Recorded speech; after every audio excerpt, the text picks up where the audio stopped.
Nico Hulkenberg, the man of the hour. Silverstone was very wet and definitely wild, but there was one moment that trumped all the rest, and that was Nico Hulkenberg getting his first F1 podium after 15 years and 239 races. So how did this happen? Well, the British GP showcased very British weather. The skies opened up, strategy went bonkers, and while the top dog struggled, Nico quietly chipped away from P19 to P3, and suddenly every F1 fan was screaming at the TV, not for Lando, Lewis or Max, but for the ultimate underdog finally getting his dues. Alright, let's rewind for a sec. Nico Hulkenberg is basically F1's ultimate what-if story. He's been around since 2010, the German driver took pole position for Williams in Brazil as a rookie. Everyone thought, this kid's gonna be the next big thing.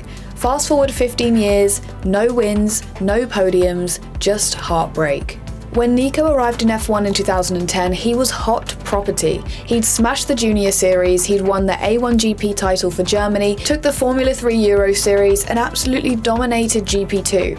He won the GP2 championship in his rookie year. Only a few drivers have ever done that.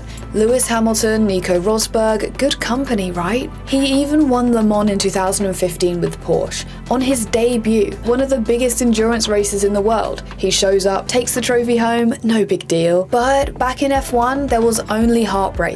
In 2010 with Williams, he shocked everyone with a pole in Brazil on a drying track, out-qualifying Red Bulls and Ferraris. But Williams dropped him for the well-funded Pastor Maldonado. He bounced to Force India, put in giant killing performances, but just didn't have the car to fight for trophies. He came so close in Brazil 2012, where he led half the race in tricky conditions but spun into Hamilton. Germany 2019 with Renault, he was P4 in the wet, one corner away from a podium, and he slid off. From 2020 and 2022, he had no full-time seat, but COVID hit and Racing Point called him to fill in for Sergio Perez and Lance Stroll. Nico showed up with no practice, sticking at P3 in quali at Silverstone. Iconic. He landed at Haas in 2023 and 2024 and was back full-time, and now with Sauber in 2025, he has proved that Hulkenberg is Hulken back. And as for the celebrations, first off, Nico himself could barely believe it. He called it pretty surreal and admitted he was bracing for a full-on home crowd attack for Lewis Hamilton.